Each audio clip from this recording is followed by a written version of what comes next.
আপনারা যেখানে আছেন, বিবিসি আপনার সাথেই আছে।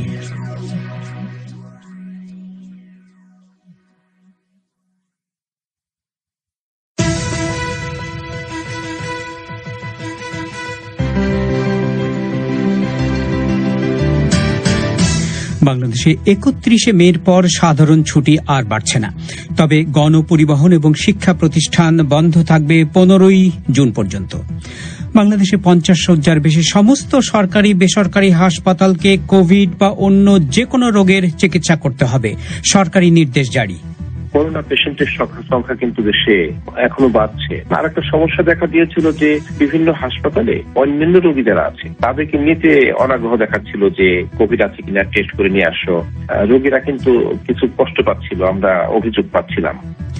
মুম্বাই কেন ভারতে করোনা ভাইরাসের হটস্পট হয়ে উঠল এবং হংকংয়ে আজও চীন বিরোধী সহিংস বিক্ষোভ, এসব নিয়ে শুরু হচ্ছে বিবিসি বাংলার আজকের প্রবাহ।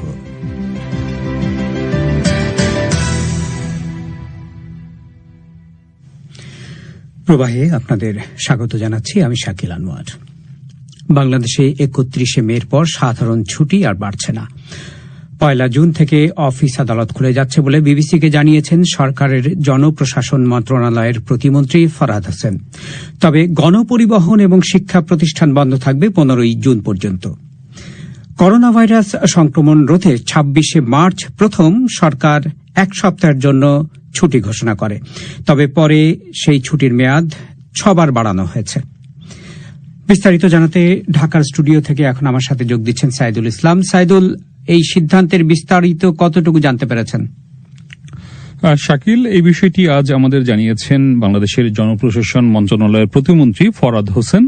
তিনি বলছেন যে তারা সিদ্ধান্ত নিয়েছেন যে 30শে মের পর থেকে আর সাধারণ ছুটি বাড়ানো হবে না।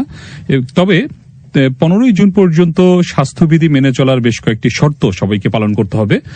যেসব অফিস আদালত খুলবে সেখানে স্বাস্থ্যবিধি সবাইকে মানতে হবে। এছাড়া গণপরিবহন, বাস, রেল বা লঞ্চ সহ যে গণপরিবহনগুলো রয়েছে সেগুলো বন্ধ থাকবে। তবে বিমান সংস্থাগুলো তারা তাদের স্বাস্থ্যবিধি নিয়ম মেনে এগুলো চালু করতে পারবেন। বয়স্ক, অসুস্থ, গর্ভবতী মহিলাদের কর্মস্থলে যোগদানে বিরত থাকতে বলা হয়েছে।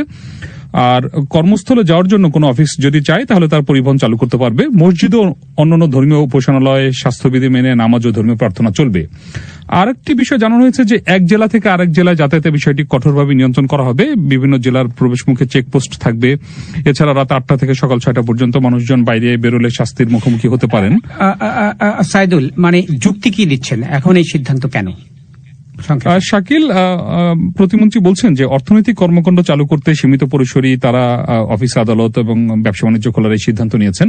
এবং শাকিল, আপনাকে জানিয়ে রাখি যে কয়েকদিন আগে বাংলাদেশের প্রধানমন্ত্রী শেখ হাসিনা তার বক্তব্যে কিন্তু বলেছিলেন যে বিশ্বের কোন দেশের মতো বাংলাদেশও যেহেতু একটি উন্নয়নশীল দেশ, তারা অনির্দিষ্টকালের জন্য এভাবে লকডাউন বা এভাবে সাধারণ ছুটি চালিয়ে যেতে পারে না। তিনি একটি ইঙ্গিত দিয়েছিলেন যে করোনা ভাইরাসের বিশ্ব স্বাস্থ্য সংস্থা যেমনটা বলছে যে করোনা ভাইরাসের মতো মহামারীকে সঙ্গে নিয়ে হয়তো আগামী দিনগুলোতে আমাদের তারই আমরা একটা প্রতিফলন দেখছি এই সিদ্ধান্তের ভেতর দিয়ে আজকে। আপনি ঠিকই বলেছেন। এই বিষয়ে আগামীকাল প্রজ্ঞাপন জারি করা হবে বলে জানানো হয়েছে। সাইদুল, আপনাকে ধন্যবাদ। ওদিকে বাংলাদেশে 50 বা এর বেশি শয্যা আছে এমন সমস্ত সরকারি এবং বেসরকারি হাসপাতাল, ক্লিনিক এবং ডায়াগনস্টিক সেন্টারকে করোনা রোগীদের চিকিৎসা সেবা দেওয়ার নির্দেশ দিয়েছে সরকার। প্রাইভেট ক্লিনিক এবং ডায়াগনস্টিক মালিক সমিতি বলছে তারা এই সিদ্ধান্ত মেনে নিয়েছে। তবে বেসরকারি মেডিকেল কলেজ হাসপাতাল অ্যাসোসিয়েশন বলছে এই সিদ্ধান্ত আরও বড় দুর্যোগ তৈরি করতে পারে। ঢাকা থেকে রাকিব হাসনাত। বাংলাদেশে করোনা ভাইরাস সংক্রমণ শুরুর পর থেকে শনাক্তদের চিকিৎসায় কয়েকটি হাসপাতাল নির্দিষ্ট করে দিয়েছিল সরকার।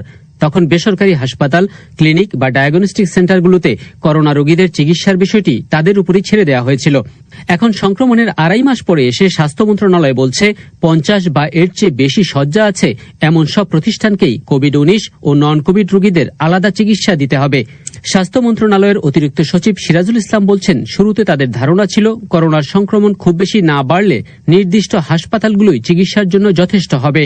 করোনা পেশেন্টের সংখ্যা কিন্তু দেশে এখনো বাড়ছে। আর একটা সমস্যা দেখা দিয়েছিল যে দেশের বিভিন্ন হাসপাতালে অন্যান্য রোগী যারা আছে তাদেরকে নিতে অনাগ্রহ দেখাচ্ছিল যে কোভিড আছে কিনা টেস্ট করে নিয়ে আসো। আবার তারা কোভিড হাসপাতালে গেলে বলতো যে তুমি পজিটিভ না হয়ে থাকলে কেন নেব। এরকম বিভিন্ন কারণে আমাদের রোগীরা কিন্তু কিছু কষ্ট পাচ্ছিল, আমরা অভিযোগ পাচ্ছিলাম। এই দুইটাকে মাথায় রেখে এবং বিশেষজ্ঞদের পরামর্শ নিয়ে আমরা দেখলাম যে সমস্ত হাসপাতালে 50 বেড আছে অথবা তার চেয়ে বেশি বেড আছে, এমন সকল সরকারি এবং বেসরকারি হাসপাতালেই যদি আলাদা ইউনিট করে কোভিড এবং নন কোভিড পেশেন্টদেরকে দেওয়া যায় ট্রিটমেন্ট, তাহলে হয়তো রোগীদের সাফারিংস কমবে। মূলত সেই প্রত্যাশা থেকে এই আদেশটা করা হয়েছে।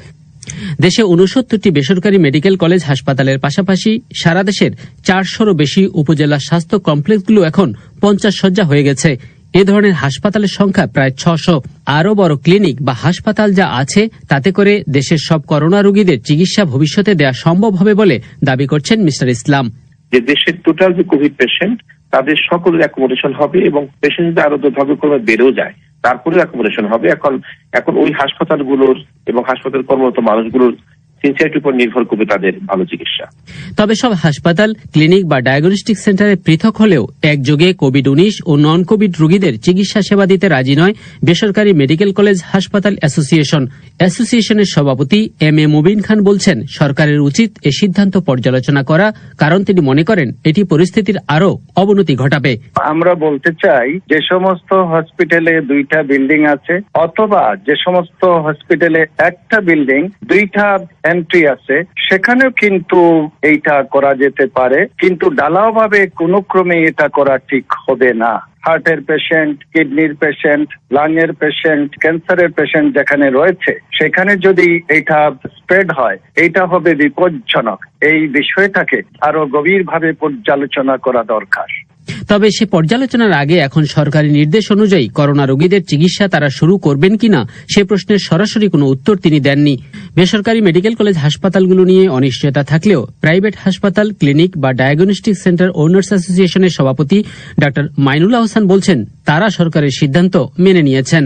এই নির্দেশনা এসেছে গতকালকে, কিন্তু আমরা গত 10-12 দিন আগেই মিটিং করেছি। মিটিং করে আমরা সিদ্ধান্ত নিয়েছি 50 শয্যার উপরে যেসব হাসপাতাল আমাদের আছে এই সার্ভিস দিতে হবে। 50-এর মধ্যে আমরা ভাগ করতে পারি, সব 50-এ 50 না, 50-এর মধ্যে যার পক্ষে যতটুকু সম্ভব, বাট আমাদেরকে এই কোভিড পেশেন্ট, করোনার পেশেন্ট ভর্তি করতে হবে, চিকিৎসা দিতে হবে। সরকারের সাথে সম্পূর্ণভাবে একমত পোষণ করে আমাদেরকে কাজ করে যেতে হবে, মানুষের পাশে দাঁড়াতে হবে। এর মধ্যে কয়েকটি প্রাইভেট হাসপাতাল করোনা রোগীদের ভর্তি শুরু করেছে বলে তথ্য দিয়েছে রাকিব হাসনাত। ভারতের বাণিজ্যিক রাজধানী মুম্বাই এখন সে দেশের সবচেয়ে বড় করোনা ভাইরাস হটস্পটে পরিণত হয়েছে। মুম্বাইতে এখন মোট শনাক্ত রোগীর সংখ্যা 31,000-এরও বেশি, যা ভারতে মোট আক্রান্তের 20%। আর সারা দেশে প্রতি 4টি কোভিড জনিত মৃত্যুর অন্তত একটি ঘটছে মুম্বাইতে। কিভাবে মুম্বাইয়ের এই শোচনীয় অবস্থা হল, দিল্লি থেকে জানাচ্ছেন শুভজ্যোতি ঘোষ। মার্চ মাসের 11 তারিখে মুম্বাইতে প্রথম 2 জন করোনা রোগী শনাক্ত হন। এরপর গোটা মার্চ জুড়েই মুম্বাইতে রোজ গড়ে 2-3 জন করে রোগী শনাক্ত হয়েছেন, যাদের বেশিরভাগেরই কোনো না কোনোভাবে বিদেশ সফরের সঙ্গে সম্পর্ক ছিল। তবে মার্চের 24 তারিখে যখন সারা ভারতে লকডাউন ঘোষিত হল, তখনও কিন্তু মুম্বাইয়ের অ্যাটিটিউড বা মানসিকতা ছিল ঢিলে ঢালা। जो लोग पार्क में वॉक करने के लिए निकल लिए ना, फूफा जी के घर पे जा रहे हैं, बर्थडे मना रहे हैं, टर्फ पे दोस्तों के साथ क्रिकेट खेल रहे हैं, गर्मियों की छुट्टियां नहीं चालू हो गई हैं, कुछ तो शर्म कर लो। বলিউড তারকা কার্তিক আরিয়ান সে সময় একটি ভ্লগ পোস্ট করে মুম্বাইকারদের উদ্দেশ্যে বলেছিলেন, আপনারা যারা এখনো পার্কে যাচ্ছেন, আত্মীয়দের বাড়ি বেড়াতে যাচ্ছেন, জন্মদিনের পার্টি করছেন বা টার্ফে ক্রিকেট খেলছেন, আপনাদের কি লজ্জা শরম নেই? মুম্বাইয়ের আসল করোনা স্ট্রেস শুরু হলো এপ্রিলের 1 তারিখে, যখন ধারাভি বস্তিতে একজন ব্যক্তি করোনা পজিটিভ শনাক্ত হয়ে মারা গেলেন। পৃথিবীর সবচেয়ে ঘিঞ্জি এই বস্তিতে মাত্র 1 বর্গমাইলের ভেতর 10 লক্ষেরও বেশি লোকের বাস। ওয়ার্ল্ড ইকোনমিক ফোরামের মতে মুম্বাইতে জনসংখ্যার ঘনত্ব বিশ্বের 2য় সর্বোচ্চ, আর বিশেষজ্ঞরা বলছেন মুম্বাইকে এখন সেটারই মূল্য চোকাতে হচ্ছে। In Mumbai, we have many hotspots, and it's not really surprising. If you see many of these areas in Mumbai, they are very, very crowded. Indian council of medical রিসার্চের national chair doctor Nilima Kshirsagar বলছিলেন, মুম্বাইতে যে এতগুলো hotspot তাতে অবাক হওয়ার কিছু নেই, কারণ এই শহরের বহু এলাকাতেই মানুষ গাদাগাদি করে থাকে। বস্তিগুলোতে অভিবাসী শ্রমিকদের সংখ্যাই বেশি, অবকাঠামো খুব দুর্বল। এর আগে মাল্টি ড্রাগ রেজিস্ট্যান্ট টিবিও বারবার এখানে হয়েছে। ধারাভি, চিতা ক্যাম্প বা শিবাজীনগরের মতো ঘিঞ্জি এলাকায় কিভাবে মানুষ বারবার হাত ধোবেন, স্যানিটাইজ করবেন? ফেস মাস্ক যদিও বা পরলেন, সামাজিক দূরত্ব বজায় রাখা তো অসম্ভব। Such a huge crowd, and the government of Maharashtra have called for 20 companies of Central Armed Forces. Why they are not using it? মুম্বাইয়ের বিজেপি নেতা কিরিট সোমাইয়া আবার অভিযোগ করছেন, শহরের নানা জায়গায় বাজারে প্রচুর ভিড় হচ্ছে, অথচ রাজ্য সরকার 20 কোম্পানি কেন্দ্রীয় বাহিনী চেয়ে এনেও তাদের কাজে লাগাচ্ছে না। ঈদের আগে মুসলিম অধ্যুষিত এলাকাগুলোতে বাজার বসতে দিয়ে রাজ্য সরকার সংখ্যালঘু তোষণের পথে হেঁটেছে বলেও তিনি অভিযোগ করেন। Muslim appeasement, but we want to save them. এর আগে ধারাভির প্রথম রোগীর সঙ্গে তাবলিগ জামাতের সম্পর্ক আছে বলে জানিয়েছিল মুম্বাই পুলিশই, ফলে তা নিয়েও যথারীতি বয়েছিল ইসলামোফোবিয়ার ঝড়। কিন্তু মুম্বাইয়ের আসল সমস্যা যে দুর্বল স্বাস্থ্য অবকাঠামোতেই, সে কথাও অনেক বিশেষজ্ঞ মনে করিয়ে দিচ্ছেন।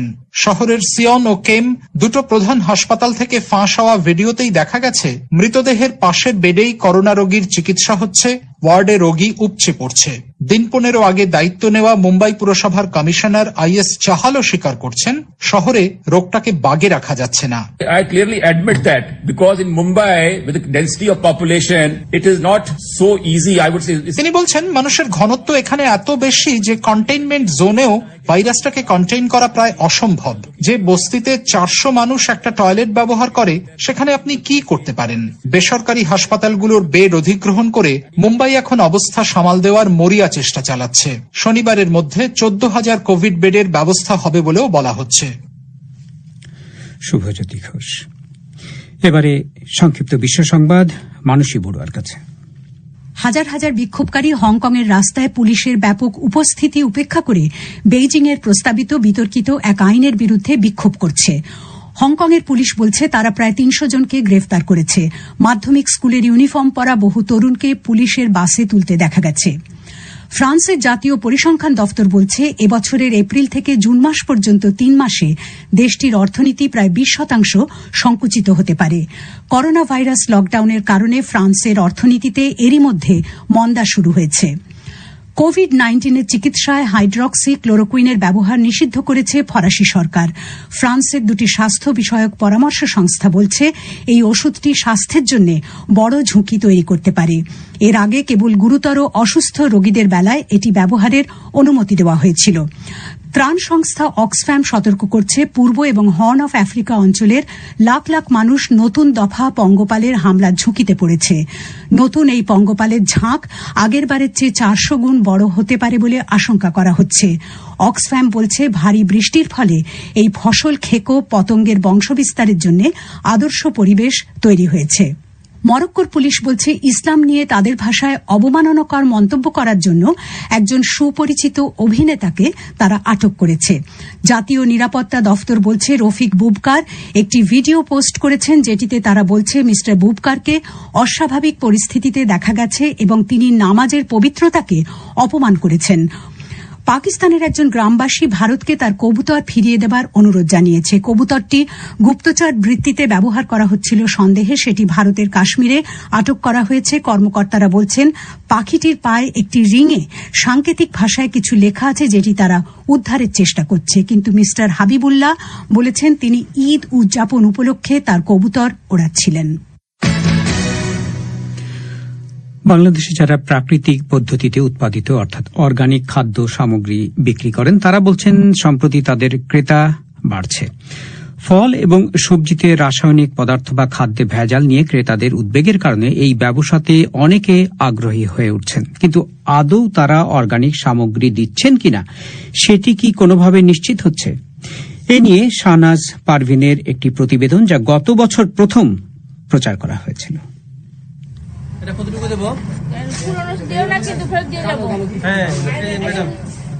অর্গানিক ফল, সবজি বা প্রাকৃতিক পদ্ধতিতে উৎপাদিত অন্যান্য খাদ্য সামগ্রী বিক্রির জন্য ঢাকায় পরিচিত কয়েকটি বিপণন কেন্দ্র ঘুরে দেখছিলাম। মোহাম্মদপুর এলাকায় এরকম একটি বিপণন কেন্দ্রে সদাই করছিলেন কলাবাগানের একজন বাসিন্দা।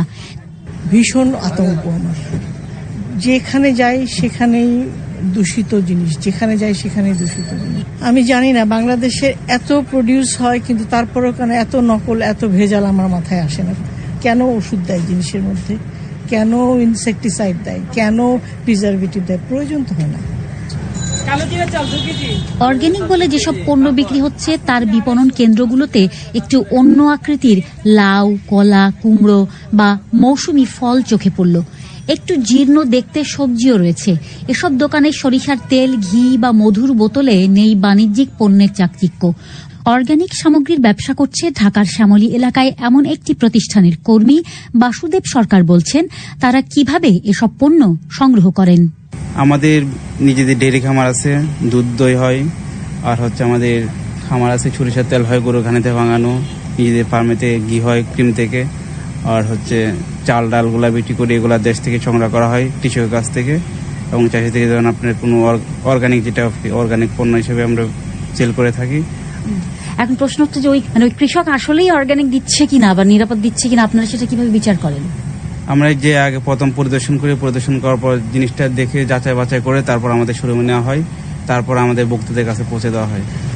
এমন ভোক্তাদের একজন নাইমা খানম কাছাকাছি সময়ে খাদ্যপণ্য নিয়ে আতঙ্কের কারণে এসব দোকানে আসতে শুরু করেছেন। দাম অনেক বেশি, তারপরে সব জায়গায় পাওয়া যাচ্ছে না। আদৌ কি এরকম বিভিন্ন দোকান দিচ্ছে যে অর্গানিক বলে বিক্রি করছে, আসলে কি সব অর্গানিক কিনা সেটাও আমরা জানি না, তারপরও অর্গানিক মনে করেই যাচ্ছি। নাইমা খানমের এমন সন্দেহ একেবারে অমূলক তা বলা যাবে না। যেসব খাদ্য সামগ্রী প্রাকৃতিক পদ্ধতিতে উৎপাদিত বা অর্গানিক বলে বিক্রি হচ্ছে তা পরীক্ষা করা হয় না বলে জানিয়েছে খাদ্যের মান পরীক্ষা করার সরকারি সংস্থা বিএসটিআই। প্রাকৃতিক কৃষি পণ্য নিয়ে গবেষণা করেন, সেগুলো সংগ্রহ ও বিপণন করেন দেলোয়ার জাহান। তিনি বলছেন অর্গানিক খাবার খেলে তার স্বাদ ও ঘ্রাণেই বোঝা যায়। প্রথমত দেখা বাজারের সাথে এই ফসলের দেখতে কেমন, বাজারের বেগুন, এখানকার বেগুন, এখানকার যে কলা, বাজারের কলা কিভাবে পাকতেছে, এই প্রসেসগুলো দেখলেই সে বুঝতে পারবে যে এটা আসলে ন্যাচারালি। যেসব পরিবারগুলো প্রায় 4 বছর ধরে এখান থেকে খাবার নেয়, তারা এটা রান্না করতে গেলেই ধরে ফেলবে যে এটা আসলে রাসায়নিক সার দেয়। কারণ রাসায়নিক সার দেওয়া থাকলেই এইটা পানি, অনেক বেশি পানি, মানে শাকে যেমন শাক রান্না করতে গেলে অনেক বেশি পানি বেরোবে।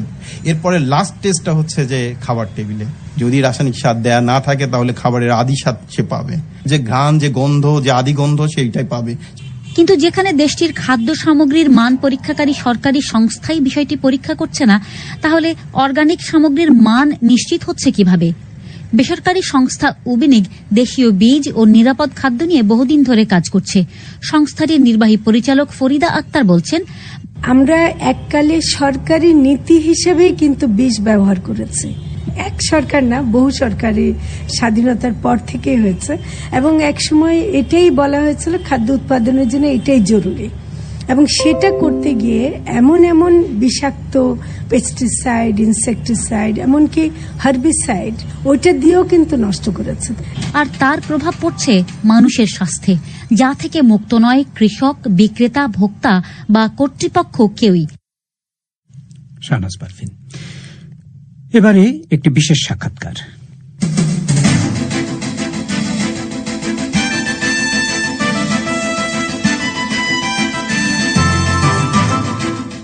বিবিসি বাংলার এই সপ্তাহের সাক্ষাৎকারে কথা বলছি লন্ডনের বাসিন্দা বাংলাদেশের নাট্যকর্মী এবং লেখক লিসা গাজীর সঙ্গে। লিসা গাজী, আপনাকে অনেক ধন্যবাদ।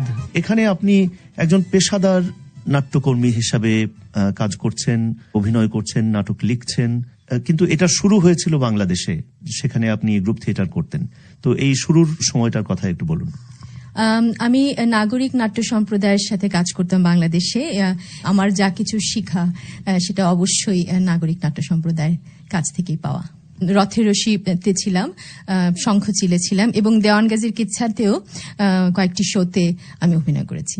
তারপরে আপনার নাটকের জীবনের একটা বড় অংশ হচ্ছে লন্ডনে, কিন্তু এই বিলেত আসাটা কিভাবে হলো? বিলেত আসা তো একেবারে বৈবাহিক সূত্রে। বিয়ের সূত্রে আমি 1999 সালে বিলেত আসি, এবং তারপরে আমি একটি বাংলা কমিউনিটি চ্যানেল বাংলা টিভিতে প্রোগ্রাম প্রডিউসার হিসেবে কাজে যোগ দিই। কিন্তু দীর্ঘদিন নাটক ছাড়া ছিলাম। পরে 2008-এ আমি একটি সুযোগ পাই টারা আর্টস, এখানকার খুবই বিখ্যাত একটি থিয়েটার কোম্পানি। মুকুল আহমেদ তখন কাজ করতেন, নির্দেশক মুকুল আহমেদ। তার একটি নাটকে আমি অভিনয় করি এবং সেটার রূপান্তর করি নাটকটি। তো এই যে 9 বছর আপনি থিয়েটার থেকে বিচ্ছিন্ন ছিলেন বলতে হবে, সেই সময়টা কিরকম ছিল? খুবই কষ্টের ছিল, একেবারে কলজে ছেঁড়া কষ্টের ছিল। কিন্তু একটি কথা না বললে খুবই অন্যায় হবে যে এখানকার একটি থিয়েটার কোম্পানি ইস্টার্ন থিয়েটার এবং শায়না ওনার নির্দেশক ছিলেন, সেখানে আমি 2টো বাংলা নাটক করেছিলাম। ওখানে আমি পায়ের আওয়াজ পাওয়া যায় করেছিলাম এবং দায়বদ্ধ, এবং বাংলা নাটক ছিল, প্রফেশনাল থিয়েটার ছিল না, কিন্তু নির্দেশক হিসেবে শায়না অত্যন্ত উঁচু মানের নির্দেশক এবং তার কাছে যে সুযোগটা আমাকে করে দিয়েছিলেন তার জন্য আমি খুবই কৃতজ্ঞ তার কাছে। বাংলা নাটক তো আসলে নিয়মিত হয় না, ধরেন শখের হয়ে 2টো শো হলো, মানে সবাই মিলে ওর বাড়িতে রিহার্সেল করে আমরা এরকম নাটক করলাম, সেইভাবে আর কি। কিন্তু এখন আপনি যেভাবে নাটকের সঙ্গে জড়িত সেটা হচ্ছে একেবারেই পেশাদার থিয়েটার, এবং সেটা বাংলা নয়, সেটা ইংরেজিতে। সেটা করার চিন্তা আপনার কিভাবে এলো? সেটা আমি খুবই কৃতজ্ঞ আমি যতীন্দ্র ভার্মার কাছে, যে আর্টিস্টিক ডিরেক্টর অফ টারা আর্টস, এবং তিনি আমাদেরকে সুযোগ করে দিয়েছিলেন। ওখানে আমি প্রায় পরপর 4টা নাটক করি, আপনার সোনাটা, তারপরে peoples Romeo, demons revenge, Rokeya's dream. তো এগুলো করে মানে প্রথম দিকে তো যে আপনার কনফিডেন্স লেভেলটা মানে খুবই দুর্বল ছিল, কিন্তু পরে মনে হলো যে হয়তো পারবো। আর যেটা হচ্ছে যে আমি অসম্ভব আপনার সাপোর্ট পেয়েছি, আপনার কো আর্টিস্টদের থেকে সাপোর্ট পেয়েছি, এবং যেটা আমার কাছে মনে হয় আমি খুবই সৌভাগ্যবান যে আমার কখনো বসে থাকতে হয়নি। আমার একটার পর একটা নাটক পেয়েছি, সেটা আপনার বিভিন্ন কাজের থ্রুতে, নির্দেশকদের রেফারেন্সে, নিয়মিত। সেই যে প্রথম দিকের যে নাটকগুলো, যারা অভিনয় করতেন তারা কারা? মানে তারা কি বাঙালি ব্যাকগ্রাউন্ডেরই নাকি এখানকার কারা? বাংলাদেশি বলতে ওভাবে কিন্তু না। আপনার যেটা হয় যে ধরেন কোনো নির্দেশক একটি নাটক করবেন, সেই নাটকে যে সমস্ত চরিত্র আছে সেই সমস্ত চরিত্রগুলোর জন্য তার অডিশন ডাকেন, এবং অডিশনে পার্টিসিপেট করি, এবং সেই অডিশনে যদি আমি টিকি, তাহলে যদি মনে করেন যে একটি পার্টিকুলার চরিত্রের জন্য আমি উপযোগী, তাহলে সেই কাজটি আমি পাই। সো এখানে কে বাংলাদেশি, কে বিলেতি, কে আফ্রিকান, কে চাইনিজ, এই হিসেবে কিন্তু মানে ওইভাবে আমরা কাজটা আসলে পাই না। তবে এটা ঠিক যে কোনো কোনো চরিত্র হয়তো ডিমান্ডই করে যে একজন সাউথ এশিয়ান অ্যাক্টরের প্রয়োজন আছে, তখন হয়তো বিভিন্ন সাউথ এশিয়ান অ্যাক্টরস আসেন, সেটা বাংলাদেশ, শ্রীলঙ্কা, নেপাল, যে কোনো জায়গা থেকে হতে পারে। অর্থাৎ বাংলাদেশের শ্রোতাদের কাছে একটা থিয়েটার গ্রুপ বললেই প্রথমে যেটা মনে হয় যে এটা ধরুন 40, 50, 60, 70 জনের একটা গ্রুপ, তারা নিজেরাই সমস্ত প্রযোজনার সমস্ত কাজ করেন এবং তারাই ঘুরে ফিরে বিভিন্ন চরিত্রে বিভিন্ন নাটকে অভিনয় করেন। এখানে ব্যাপারটা মোটেও তা নয়, একেবারেই তা নয়। জি না, এখানে আমরা ফ্রিল্যান্সার, আমি যেভাবে কাজ করি আমি ফ্রিল্যান্সার থিয়েটার প্র্যাকটিশনার এবং প্লে রাইট। সো আমি যদি প্লে রাইটের কাজ পাই তাহলে আমাকে কমিশন করা হয় কোনো প্লে লিখতে, অথবা যখন আমি কোনো নাটকে অভিনয় করি তখন ওই অডিশনের ভিত্তিতে বা রেফারেন্সের ভিত্তিতে আমাকে নেওয়া হয়। মানে আপনার নিজের দল গঠন করা পর্যন্ত কতগুলো নাটকে আপনি অভিনয় করেছিলেন? বেশ কিছু, আমার মনে হয় 10-12টা তো হবে। এবং এখানে একটি কথা বলতে চাই যে কালচার পট গ্লোবাল বলে এখানে একটি আর্টস অর্গানাইজেশন আছে, তাদের সাথে আমি বহু কাজ করেছি। তাহমিমা নামের উপন্যাস থেকে গোল্ডেন এজ করেছিলাম আপনার কালচার পট গ্লোবাল থেকে, এবং সেটারও আমি আপনার অ্যাডাপ্টেশন করেছিলাম নাটকটি, এবং গোল্ডেন এজ বা 6 সিজনস, সাউথ ব্যাংক সেন্টারের মতো জায়গায় তাদের সাথে কাজ করেছি। তারপরে আপনি আপনার নিজের দল তৈরি করেছেন যেটার নাম হচ্ছে কমলা কালেকটিভ। এটা কিভাবে কখন গঠন হলো? এটা আমরা গঠিত হয়েছে 2012 সালে। আমরা আসলে এখানে যে আমরা 4 জন প্রতিষ্ঠাতা সদস্য আছি কমলা কালেকটিভের, এবং সেই 4 জন প্রতিষ্ঠাতা সদস্য খুবই অদ্ভুতভাবে বিভিন্ন নাটকে বিভিন্ন কোম্পানির হয়ে কাকতালীয়ভাবে একসাথে কাজ করার সুযোগ হয়ে গেছিল, এবং সেই সূত্র ধরে আমরা নিজেরা অনুভব করলাম যে ধরনের নাটক আসলে আমরা করতে চাই সেই ধরনের নাটক আসলে আমরা করতে পারছি না, কারণ আমরা তো পেশাদার নাট্যকর্মী, কিন্তু যে ধরনের নাটক আমরা লিখতে চাই, আমরা বলতে চাই, সেই ধরনের নাটকে আসলে হচ্ছে না। তাহলে একমাত্র উপায় হচ্ছে আমরা নিজেরা যদি সেটা করি। আমাদের ইন্টারেস্ট হচ্ছে সেই ধরনের নাটক করা যেগুলো নারীদের পার্সপেক্টিভ থেকে কথাটা বলা হবে, এবং সেই সমস্ত টপিক নিয়ে আমরা কথা বলবো যেগুলো অনুচ্চারিত থাকে এই সমাজে, যেগুলো নিয়ে মানুষ কথা বলতে দ্বিধা করতে পারে, সেই সমস্ত গল্প আমরা তুলে আনতে চাই। তো সেই চিন্তা থেকে কমলা কালেকটিভের শুরু। আমাদের প্রথম যে production Birangana women of war, আমরা অত্যন্ত কৃতজ্ঞ যে আমরা ফান্ডিংটা পেয়েছিলাম আর্টস কাউন্সিল ইংল্যান্ডের কাছ থেকে, এবং সেই ফান্ডিং এর আপনার ফলশ্রুতিতে আমরা ইউকেতে ট্যুর করি, 5টি শহরে করেছি, এবং আমরা এটি অফি অ্যাওয়ার্ডের জন্য নমিনেটেড হয়েছিল নাটকটি 2014 সালে, এবং পরে আমরা সেই নাটকটিকে বাংলায় রূপান্তর করে, বাংলায় আপনার অনুবাদ করে বাংলাদেশেও একটি ট্যুর করি, এবং এখন আমাদের যে সেকেন্ড প্রোডাকশনটি শুরু হতে যাচ্ছে রেড ব্রিজ ড্রামা সেন্টারে, নাটকটির নাম ডটার অফ দ্য ফরেস্ট, এবং সেটিও কিন্তু আর্টস কাউন্সিল ইংল্যান্ড ফান্ডেড। সব ধরনের দর্শকই আমাদের নাটকের দর্শক ছিলেন। এখানে এই যে ইংরেজি নাটকে অভিনয় করা, ইংরেজিতে অভিনয় করা, আমরা জানি যে ভারতে কোনো কোনো শহরে যেরকম দিল্লিতে এবং মুম্বাইতে ইংলিশ থিয়েটার আছে, ইন্ডিয়ান ইংলিশ থিয়েটার, কিন্তু ঢাকায় কিন্তু সেই ঐতিহ্য একেবারেই নেই। সুতরাং এটা আপনার জন্য নিশ্চয়ই একটা একেবারে নতুন অভিজ্ঞতা ছিল। এটার জন্য নিজেকে তৈরি করতে কতখানি কাঠখড় পোড়াতে হয়েছে আর কি? পড়াতে হচ্ছে অনেক। আমার ইংরেজি তো একেবারেই ভালো ছিল না, এমন নয় যে এখন খুব ভালো, কিন্তু প্রথম দিকে যেটি ছিল সেটি হচ্ছে আপনার প্রথম দিকে ওই আপনার কনফিডেন্সটা ছিল না। পরে আমি অনুধাবন করলাম, যে বুঝতে পারলাম যে আসলে চেষ্টা এবং যদি কমিটমেন্ট থাকে তাহলে তো সম্ভবই। আর আমি তো মনেই করি যে এটাই আমার কাজের ক্ষেত্র, আমি আসলে এই নাটক ছাড়া আর কিছু করতে পারবো বলে আমার মনে হয় না। সম্প্রতি আপনি সিনেমায় আগ্রহী হয়েছেন এবং একটি প্রামাণ্যচিত্র তৈরি করছেন, সেটা বাংলাদেশের মুক্তিযুদ্ধে যারা নিগৃহীত হয়েছেন বীরাঙ্গনাদের নিয়ে। এই সিনেমায় আপনার আগ্রহ কিভাবে হলো? সিনেমায় আগ্রহ হলো আসলে আমি বীরাঙ্গনা উইমেন অফ ওয়ার নাটকটি যখন করি 2014 সালে, তখন অনেকে এসেছিলেন দেখতে, এবং দুজনে এসেছিলেন, একজন প্রডিউসার মেকিং হার্স্ট্রি একটি হিউম্যান রাইটস অর্গানাইজেশন থেকে অঞ্জলি রৌফ, এবং এক্সিকিউটিভ প্রডিউসার ওপেন ভাইজার থেকে আব্বাস নোখাস্তে। এই দুজনে আমাকে জিজ্ঞেস করলেন যে আমি আর কি করতে চাই এই সাবজেক্টে নিয়ে, এবং তখন আমার মনে হয়েছে যে আমরা যদি একটি ডকুমেন্টারি ফিল্ম করতে পারি সেটি থেকে যাবে, যেটি আমি মূল কারণ এই ছবিটি করার, যে ছবিটির নাম রাইজিং সাইলেন্স, যে এই উনারা কিন্তু আসলে নিশ্চিহ্ন হয়ে যাচ্ছেন, উনারা মারা যাচ্ছেন, এবং আমি যখন 2010 সালে যখন উনাদের প্রথম ইন্টারভিউ নেই, এখন পর্যন্ত 4 জন মারা গেছেন, এবং যখন একজন বীরাঙ্গনা মারা যান তখন তার স্মৃতিটুকু কিন্তু চলে যায়, তার গল্পটুকু কিন্তু চলে যায়, সেটা আমাকে খুব বেদনা দেয়। তখন আমার মনে হয়েছে যে এই তাদের গল্পগুলো আসলে বাঁচানো খুব দরকার, সেই চিন্তা থেকে এই ছবিটির সূত্রপাত। ভবিষ্যতের জন্য সামনে আপনার পরিকল্পনা কি? আমি তো জীবনে শেষ মুহূর্ত পর্যন্ত অভিনয় করতে চাই, তো স্বপ্ন অনেক এখন এবং পরিকল্পনা অনেক, তো ভবিষ্যৎ বলে দেবে কতটা পারা যায়। বিশেষ করে বীরাঙ্গনা যে কাজটি আমি করছি গত 2013 সাল থেকে, এটি আমার জীবনে একটি উল্লেখযোগ্য কাজ, তো অবশ্যই আমি বলতে চাই আমার জন্য। কারণ হচ্ছে যখন আমরা নাটকটি এখানে স্টেজ করছিলাম, আমাদের একটা ভয় ছিল যে এখানকার দর্শকরা কি রিলেট করতে পারবেন আদৌ, হ্যাঁ, কিন্তু আমরা একটি নাটকের শেষে একজন অপেক্ষা করছিলেন আমার জন্য, একজন আইরিশ মহিলা। আমি নাটক অভিনয় করি, তো আমি যখন বীরাঙ্গনা নাটক থেকে বের হলাম, উনি আমাকে এসে বললেন যে thank you for telling my story, and that hit me big time. কারণ তখন আমাকে বললো যে আমি 80s আইরিশ মহিলা, আমি 80s রেপড হয়েছিলাম, so thank you for telling my story. তখন বোঝা যায় যে এই যে আপনার সেক্সুয়াল ভায়োলেন্স ইন কনফ্লিক্ট কতটা ইউনিভার্সাল। এটা আসলে আমরা বীরাঙ্গনাদের কথা বলছি, তাদেরকে দেখাচ্ছি, কিন্তু এটা আসলে ট্রান্সেন্ড করে সব জায়গায়। এই ধরনের জিনিসগুলো তখন মনে হয় যে আমরা সাইলেন্সটা ভাঙতে চাই, সেখানে হয়তো কড়া নাড়ার মতো শব্দ করতে পারছি। লিসা, শ্রোতাদের জন্য যদি আপনার কোনো একটি নাটকের খানিকটা অংশ, একটুখানি পাঠ অভিনয় বলতে পারি, সেটা একটুখানি করেন।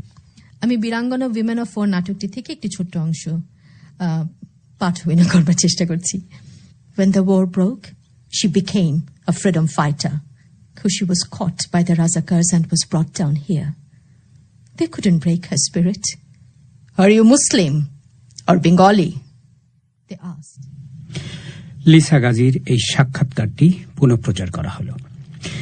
একটি ভুল স্বীকার। ঢাকা থেকে রাকিব হাসনাতের প্রতিবেদনে বাংলাদেশের স্বাস্থ্য মন্ত্রণালয়ের অতিরিক্ত সচিবের নাম বলা হয়েছিল সিরাজুল ইসলাম, আসলে তার নাম হাবিবুর রহমান খান। অনিচ্ছাকৃত এই ত্রুটির জন্য আমরা দুঃখিত। শেষ করার আগে খবরের প্রধান অংশগুলো আরেকবার। বাংলাদেশে 31শে মের পর সাধারণ ছুটি আর বাড়ছে না, তবে গণপরিবহন এবং শিক্ষা প্রতিষ্ঠান বন্ধ থাকবে 15 জুন পর্যন্ত। আর বাংলাদেশে 50 শয্যার বেশি সমস্ত সরকারি বেসরকারি হাসপাতালে কোভিড বা অন্য যে কোনো রোগের চিকিৎসা করতে হবে, সরকারি নির্দেশ জারি। আমাদের পরবর্তী অধিবেশন আজই বাংলাদেশে রাত 10:30, ভারতে রাত 10টায় শুনবেন আশা করে। আমি শাকিল আনোয়ার এখনকার মতো এখানেই বিদায় চাইছি।